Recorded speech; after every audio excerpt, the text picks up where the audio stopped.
Рада вас приветствовать у себя на канале. Меня зовут Светлана, я практикующий дизайнер интерьеров жилой и коммерческой недвижимости. И сегодня мы с вами поговорим на тему того, как создать свои собственные мебельные фасады и ручки в программе Archicad. На экране вы можете видеть мебельную композицию, которую я уже сделала, готовясь к данному уроку. А сейчас давайте перейдем на заготовку.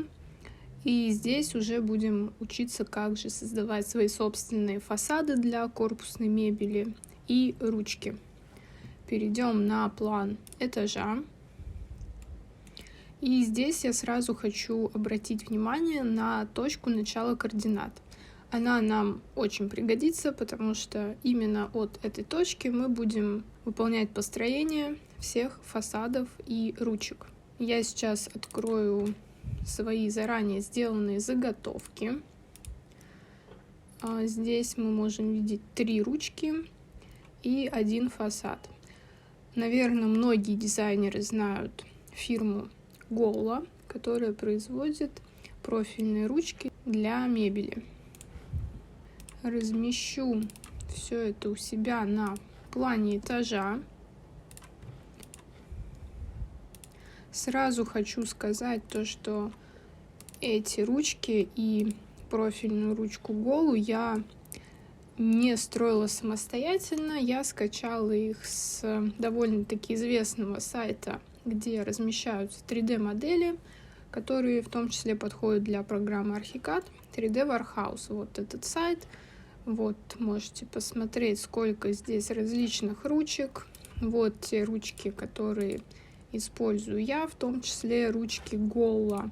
Также здесь вы можете найти уже готовую корпусную мебель с профильными ручками, либо с какими-то другими. Так, ну а мы вернемся к заготовке. И все то, что я сейчас разместила на плане этажа, я сразу преобразую в морф. Мы это с вами будем делать часто на протяжении всего урока. Преобразовала в морф. Так, давайте посмотрим на нашу мебель. И для начала я сделаю 1 фасад для левого шкафчика. Значит, буду использовать профиль Gola. И также сама построю фасады при помощи инструмента перекрытия. Значит, чтобы построить фасад нужного размера, мне нужно будет сначала вернуться на общую перспективу, так, приблизиться и здесь замерить, сколько у меня фасад по высоте и по ширине.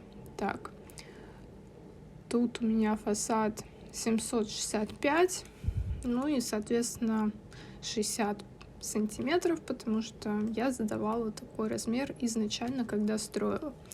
Запоминаю этот размер и сразу померю верхний шкафчик. Он у меня также 60. Тут только отличается значение. Здесь у меня уже метр. Так, все, я запомнила данные значения и могу приступать к созданию фасада. Значит, вот мы скачали с сайта 3D Warehouse данный профиль. Я, по крайней мере, оттуда его скачала. Вот так он выглядит. И теперь к нему мы можем добавить фасад.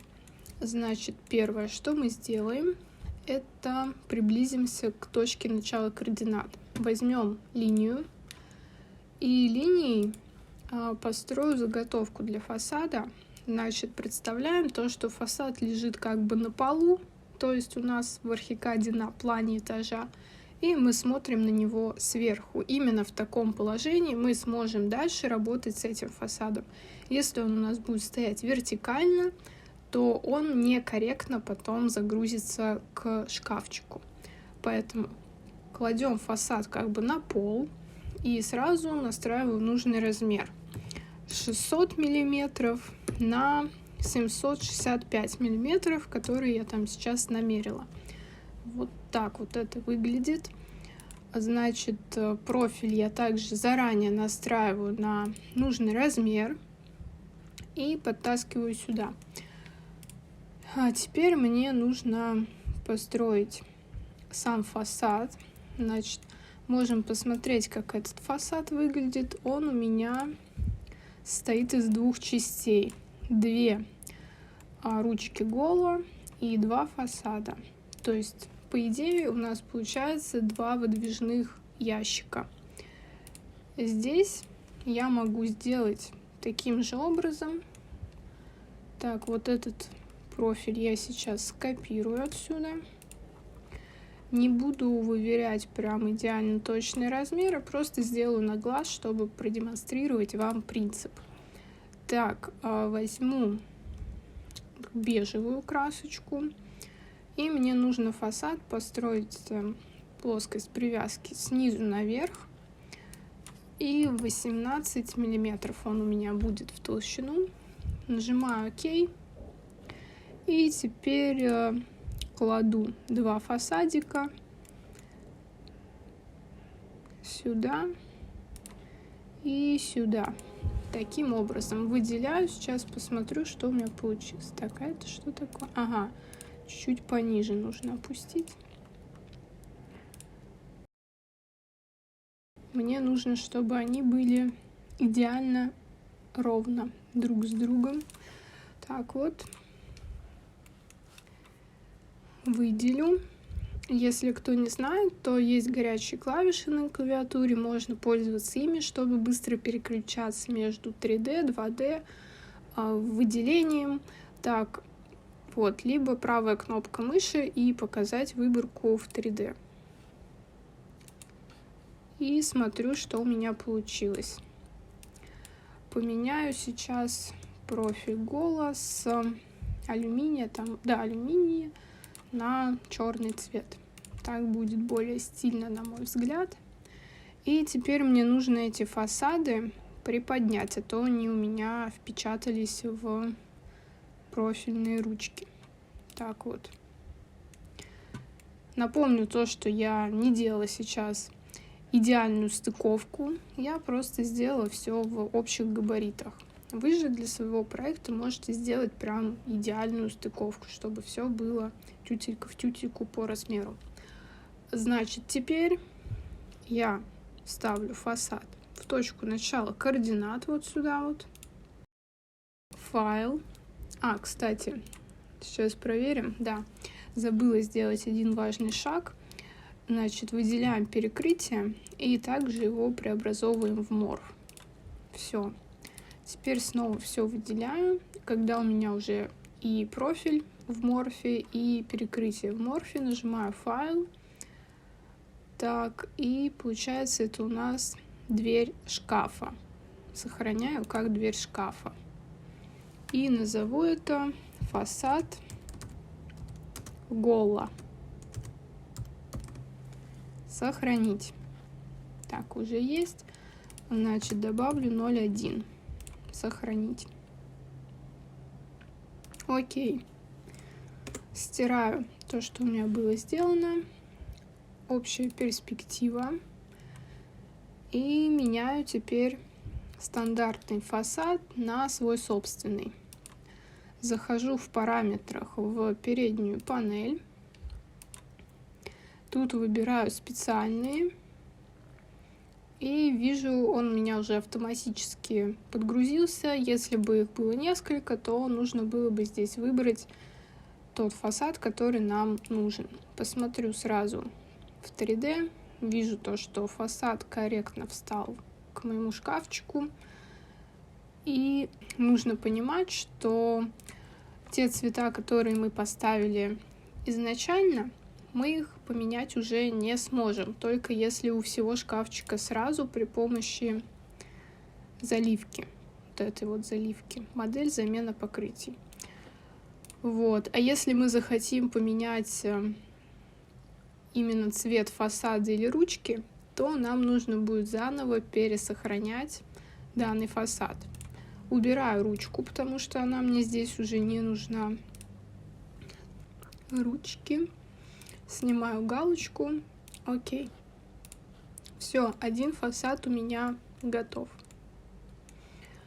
У Голы там есть еще много различных вариаций. Вы можете с ними также поработать, посмотреть, что подходит именно под ваш проект.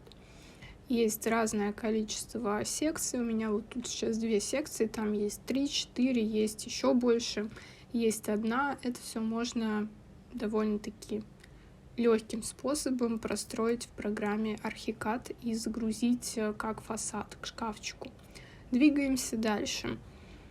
Соседний шкафчик я предлагаю сделать обычными прямоугольными реечками. Значит, давайте теперь поработаем с таким типом фасада.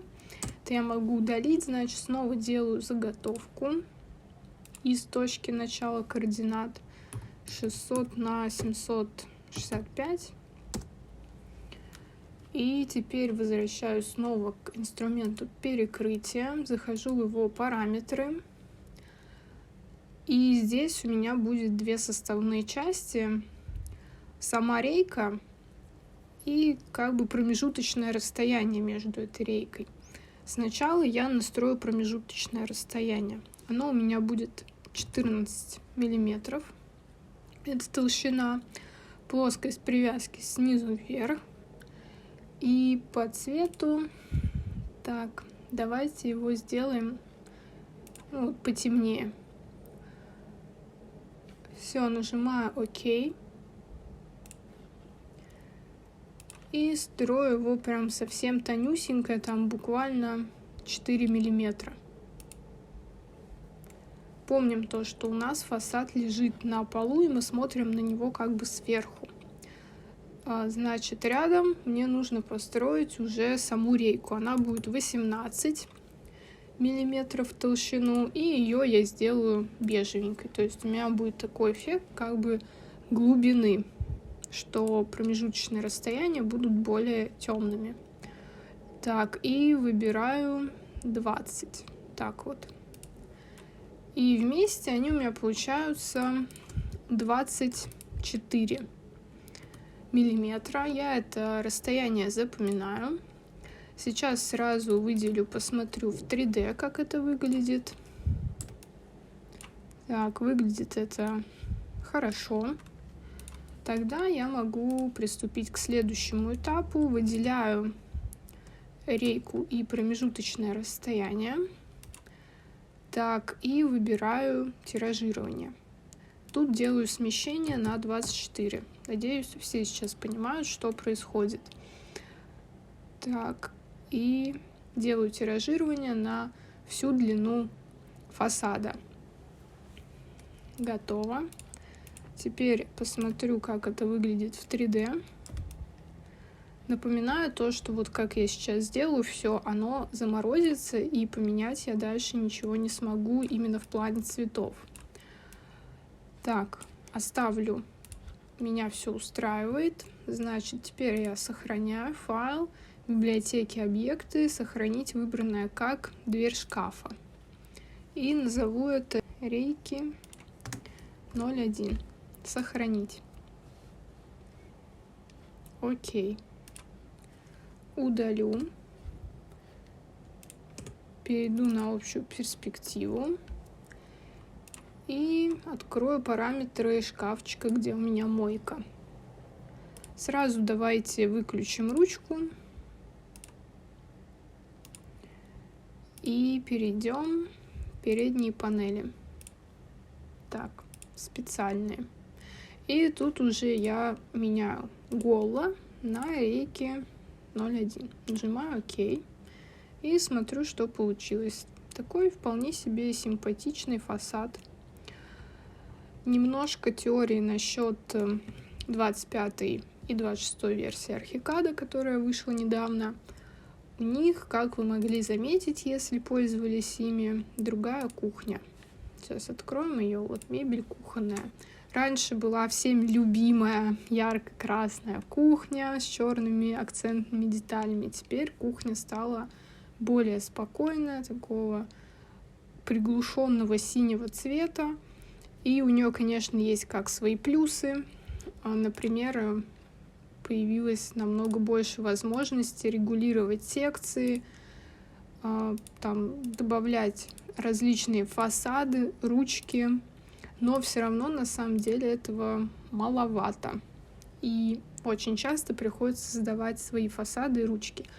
Отдельный респект создателям за встроенные ручки, которые появились здесь, и за профильные ручки. Точнее как, скорее намек на профильные ручки. С удовольствием этим пользуюсь, но, опять же, не всегда, к сожалению, здесь есть то, что нужно. Если же говорить о минусах, то на самом деле довольно непривычно поначалу особенно пользоваться обновленной кухней, но потом адаптируешься, понимаешь, что к чему, становится легче. Здесь также убрали возможность открывать фасады, то есть теперь мы их не можем приоткрыть, мы можем их только вообще отключить, что не очень удобно. Особенно для тех, кто делает мебельные чертежи на производство. И что у нас тут еще? У нас какие-то скудные на самом деле верхние шкафы. Например, я здесь не нашла, как сделать двустворчатый шкаф. Ну а как вообще без двустворчатого шкафа? То есть здесь вот есть обычный и скошенный. Скошенный лично мне вообще не нужен. Угловой есть, что тоже удобно, конечно же. Вот. Но если вам так же, как и мне, не хватает двустворчатого верхнего шкафчика, то можно выкрутиться из этой ситуации тем способом, который я вам сегодня покажу. Либо же можно нажать «Файл», «Библиотеки, объекты», «Менеджер библиотек» и просто взять и подгрузить библиотеку из предыдущей 24-й версии, либо там еще более ранней версии, тоже как вариант. Что ж, теперь давайте снова вернемся к нашей теме построения собственных фасадов. И следующий фасад, который я предлагаю построить, это фасад с кругленькими рейками. Мне лично эти рейки нравятся больше, чем вот такие обычные прямые. Вот, но строить их довольно-таки мудрено. Сейчас попробуем с вами вместе разобраться, как это делать. Значит, снова делаю заготовку. Все то же самое.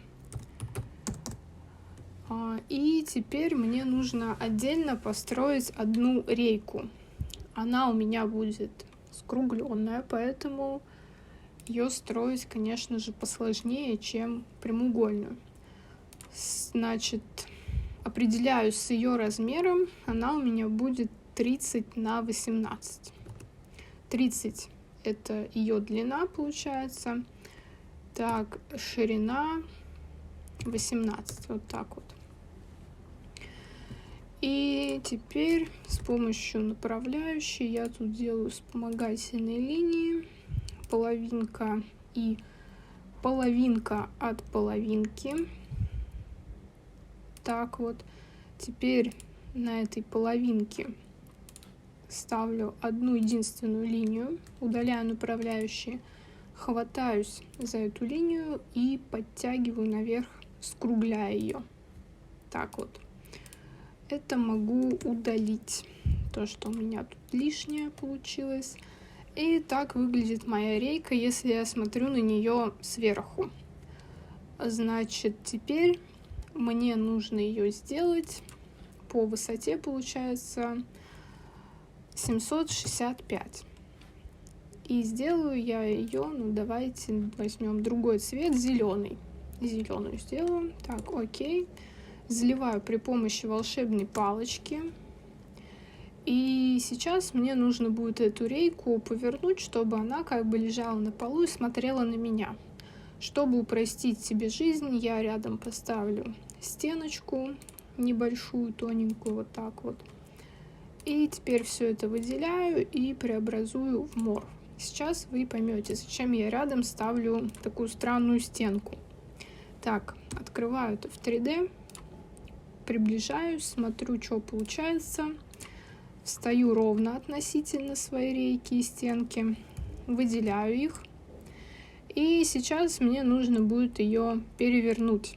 Лично мне намного удобнее переворачивать объекты, у которых прямые углы, вот как у данной стены. Поэтому я просто выделяю грань. У меня тут выбрано, поворот выбран.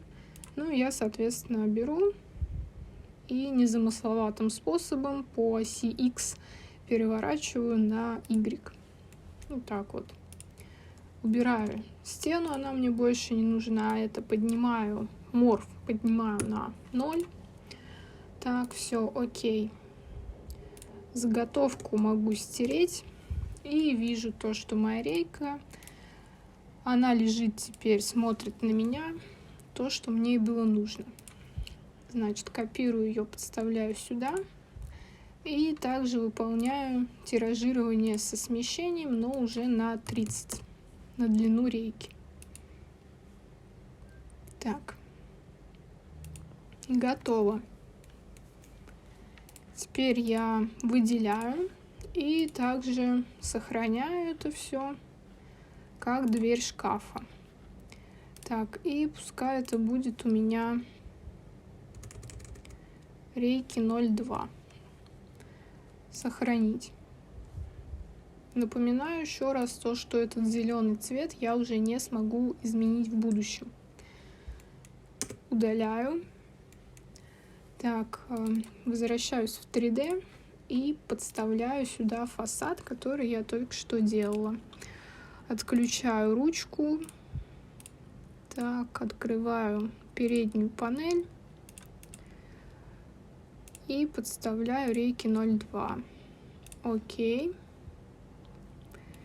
И смотрю, что у меня получилось. Смотрите, здесь мы с вами видим, наверное, будет видно в записи, то, что вот с верхней части у нас такие как бы там есть пробелы. И если мы не делаем подложку под наш фасад, то вот чревато, что у нас там на скрине экрана, если мы вдруг будем скринить кому-то так вот экран, особенно близко, могут быть вот такие проблески. Чтобы их не было, я покажу, что можно сделать, но уже когда мы с вами будем строить верхние фасады. Значит, верхние фасады давайте также сделаем из вот этих реечек скругленных. Единственное, что тут нужно будет сделать, это сделать их уже метр в высоту, а здесь нужно будет их склеить как бы из двух фасадов. Значит, возвращаемся на план этажа и делаем заготовку теперь для верхних фасадов. Она у меня 60 на 100 сантиметров. И я могу, в принципе, использовать ту же рейку, только единственное, мне нужно будет ее вытянуть наверх, вот так вот. Поскольку у меня это не сложный морф, я могу запросто его вот так подтягивать. И помним то, что я говорила про подложку, сейчас я вам также покажу, как ее делать. Пока выполню тиражирование со смещением на 30 мм. Так, все выполнила. И теперь беру перекрытие, настраиваю его, чтобы у меня плоскость привязки шла сверху вниз. И мне достаточно тут толщины буквально в 1 мм. Окей. И теперь делаю подложку таким вот простым способом. Смотрю, что у меня в 3D получается. Ну вот, видим то, что появилась тоненькая подложка, и теперь между рейками уже не должно быть таких пробелов. Я перекрытие перевожу также в морф. Так, все, посмотрю, у меня это уже морф. И я сохраняю это все, перекрытие с рейками, которое уже теперь все в морфе. Опять же, как дверь шкафа. И так, это у нас получается рейки 0,2. Я просто укажу то, что они у меня 60 на 100. Сохранить. Окей.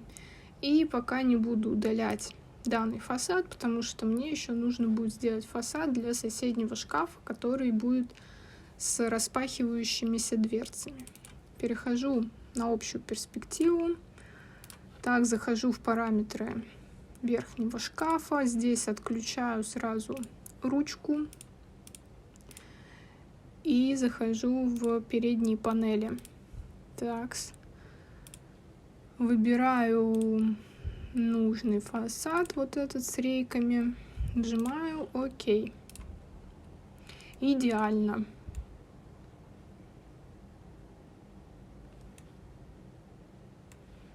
И видим, теперь там никаких пробелов уже не имеется.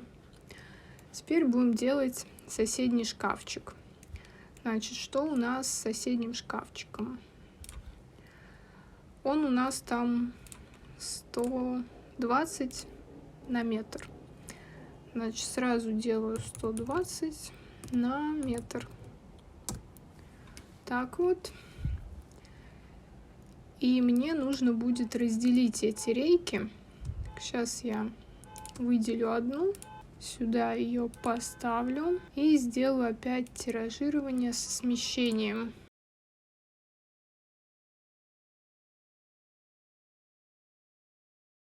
Ну-ка, тут у меня уже есть рейка.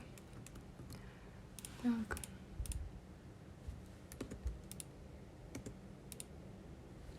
И подложку я также сюда скопирую. Мне между ними нужно сделать небольшой разрыв. Так, сейчас сделаю засечку, чтобы не запутаться, где у меня центр. Только ровно смотрю, чтобы было 90 градусов. Так, вот так. И что я теперь делаю? Я буквально по 1 миллиметрику тут отступаю.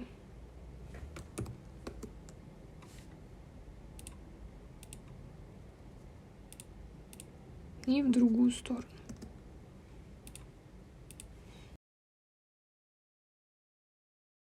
Значит, у меня получается как и у подложки, так и у самой рейки этот отступ. И также снизу линии я уже удаляю. Так, по 1 миллиметру.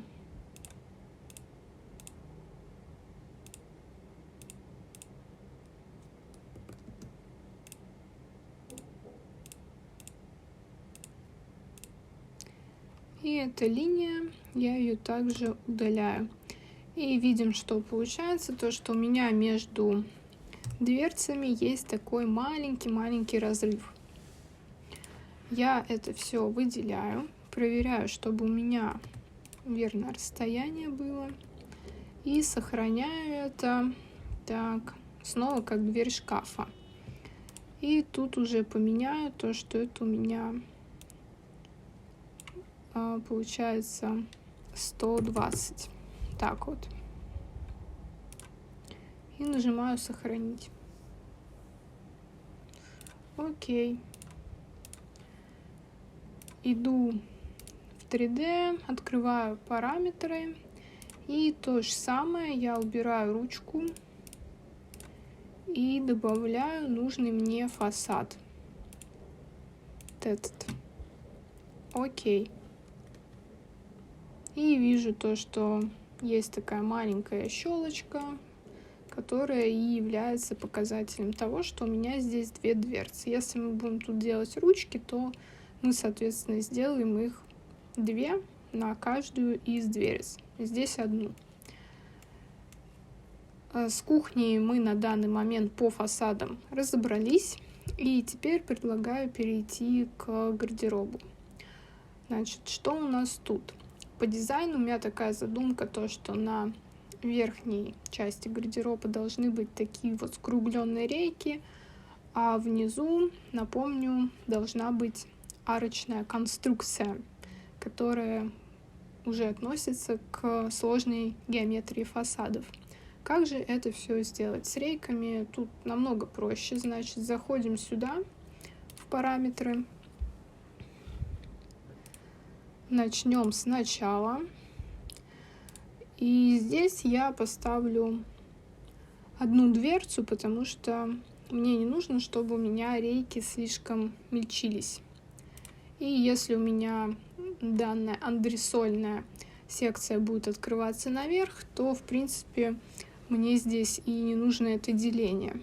Так, смотрю сейчас, чтобы тут все было верно, ножек нет. Так, и вот они мои фасады. Ну, голу мне тут, конечно, не нужна. Я выбираю рейки 0,2. Так, и могу пощелкать, убедиться в том, что, значит, мне подходит вот этот вариант, где у меня 120 на 100 сантиметров. Потому что смотрим, у меня как раз тут 120.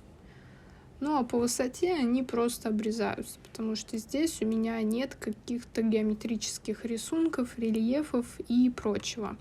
С фасадами, где есть фаски, какие-то узоры, рельефы, так, к сожалению, не прокатит. Нужно будет рисовать отдельно фасад именно под данный андресольный шкаф.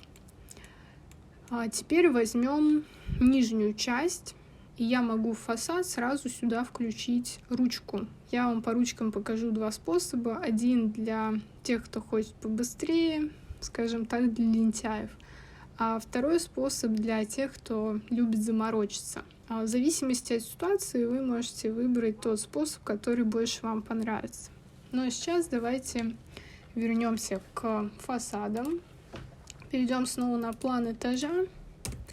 И сейчас мне предстоит сложная задача. Это отрисовать весь фасад вручную. Может быть, кажется, что это сложно, но на самом деле ничего сложного-то особо и нет. Я, опять же, строю по размеру. У меня там получается 60 на 2 метра. Напомню то, что у моего шкафчика нет цоколя. И здесь, смотрите, левая сторона. Это у меня получается центр. А правая сторона — это правый край шкафа. И здесь мне сейчас надо будет сделать разметку, чтобы красиво построить геометрично линии. Разметку я обычно делаю при помощи направляющих оранжевых линий.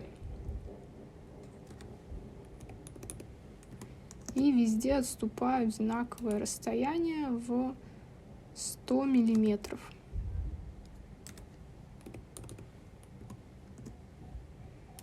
Теперь мне нужно вместить сюда прямоугольник еще один.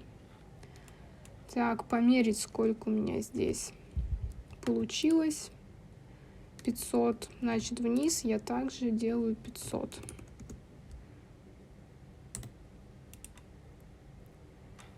Одной линией. Так вот. И провожу диагональ. Эту диагональ я сейчас и буду скруглять. Убираю все лишние линии. Лишнее вот тут. Так вот. Ой, рано я это сделала. Сейчас мне все-таки нужен будет угол. Так вот. Угол оставляем. И в этот угол вписываем скругление. Теперь удаляем. Отдаляемся. И вот такая арка у нас получилась. Уже сейчас мы можем примерить ручку. Значит, здесь мне нужна будет одна половинка только, правая. И я ее подтяну сюда поближе. Так. И поставлю ее на высоту. Сколько? 90. Пусть будет 90 сантиметров. И немножко отступлю от края, где-то на миллиметрик, совсем чуть-чуть. Так, только нужно, чтобы это было ровно.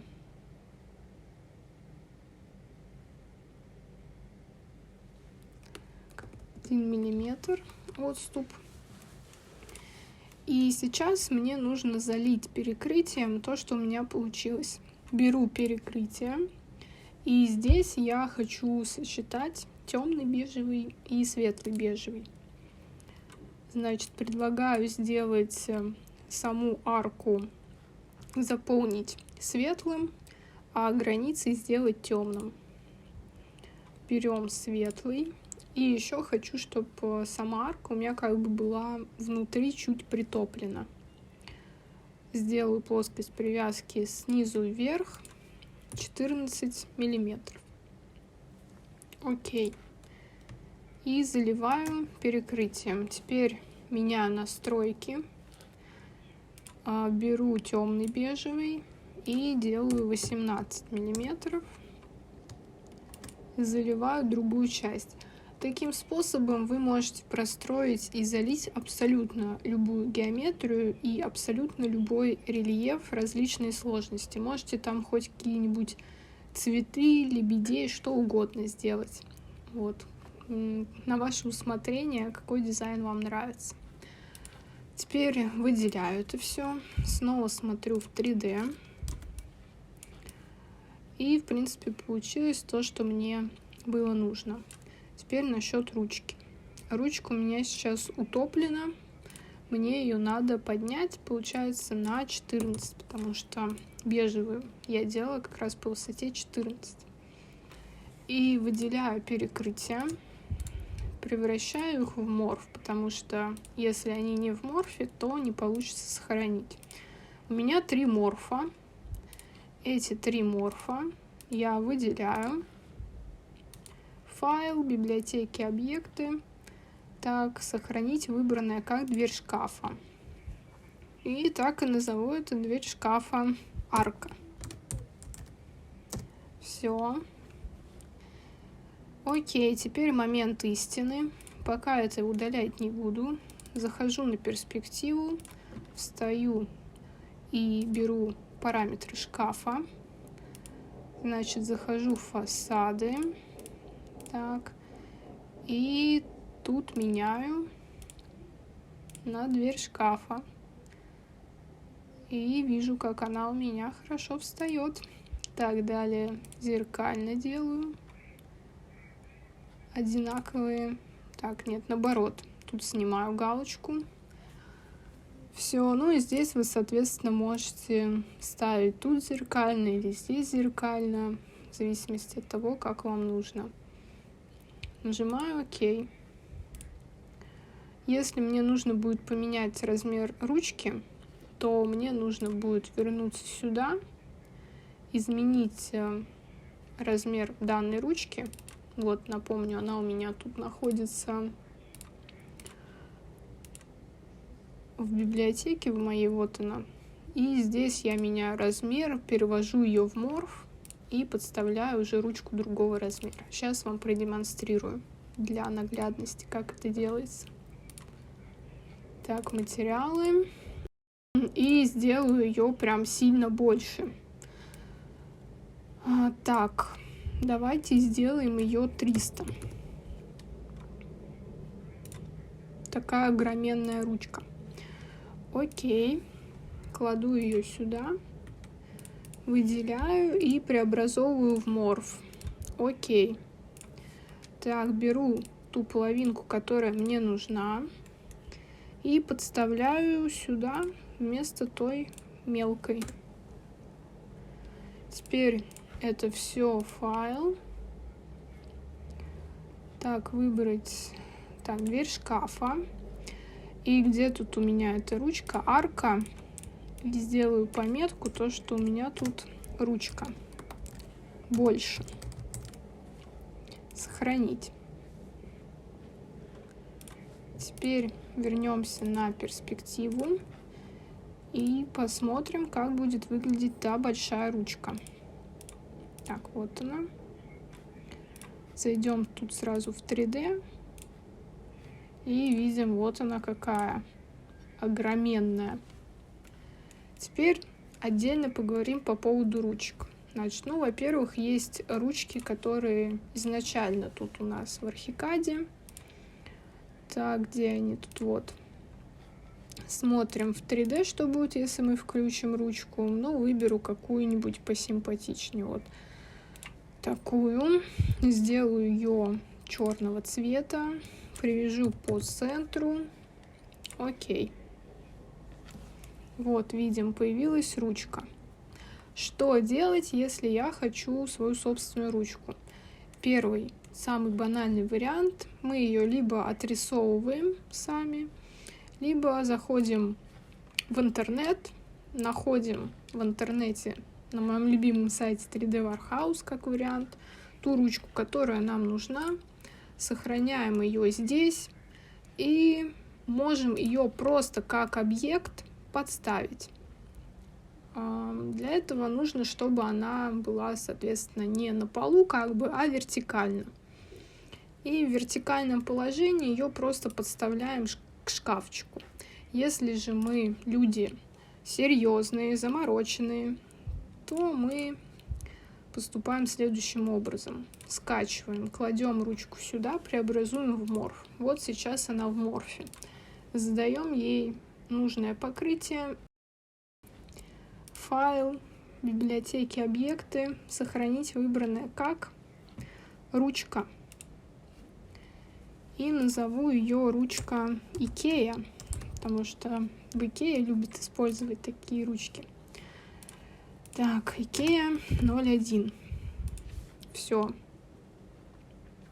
Ок. И теперь снова возвращаюсь в 3D. Ну и вот давайте поставим ее куда-нибудь на соседний шкаф. Только я тогда сделаю не рейками, а по-другому, потому что на рейках она будет выглядеть, на мой взгляд, не очень. Так, передняя панель. Сделаю ее просто гладкой и бежевой. Вот. Захожу в ручки. Подключаю галочку у ручек, выбираю специальные, и вот она, ручка Икея. Но видим, как ее перекособочило, что она сейчас вон какая стала огромная, не тех размеров, которых должна быть. Поэтому изначально мы, опять же, запоминаем и либо фиксируем там на бумажке, еще где-то те размеры, которые у нее должны быть, и переносим их сюда. У меня это следующие размеры. И вот моя ручка уже имеет адекватный вид. Теперь мне ее нужно настроить, чтобы она была по центру. Здесь сейчас я не буду с этим заморачиваться, я ее просто пока поставлю. И уже здесь я могу ее двигать, куда душа пожелает. Ну вот. Примерно по центру ее поставлю. Сейчас еще чуть-чуть двину. И, в принципе, она у меня встала нормально. Могу еще поизощряться, сделать фасад более интересным. Так, чтобы он не был прям уж совсем примитивным. Добавлю вот ему обвязочку, но сделаю ее там побольше немножко. Так, и вернусь к ручке. Сейчас заодно сделаю тогда другие цвета. Сегодня у нас будет бежево-зеленая гамма. Так, и ручки. Чуть-чуть ее так вот 300 сделаю. И вертикально тоже немножко подниму. 35 пусть тут будет. И еще чуть-чуть. Давайте 45. Окей, сейчас посмотрим. Так, и чуть-чуть вниз ее нужно опустить. Сейчас настроим, чтобы она прям идеально встала на фасад. Ну вот. По-моему, красота получилась. Основные принципы работы с фасадами и ручками я вам продемонстрировала. И дальше с полученными знаниями вы можете уже делать абсолютно любые фасады и ручки, которые только ваша душа пожелает. Спасибо, что досмотрели данный урок до конца. Подписывайтесь на мой канал, ставьте палец вверх, если это видео было вам полезно. И не забывайте нажать на колокольчик, чтобы ни в коем случае не пропустить новые полезные видео. Спасибо за просмотр. А если у вас есть предложения по темам для видеоуроков, то обязательно пишите их в комментарии. и самые популярные темы я выберу, чтобы отснять по ним информативные уроки. И я с вами не прощаюсь, а говорю до встречи в следующем видео.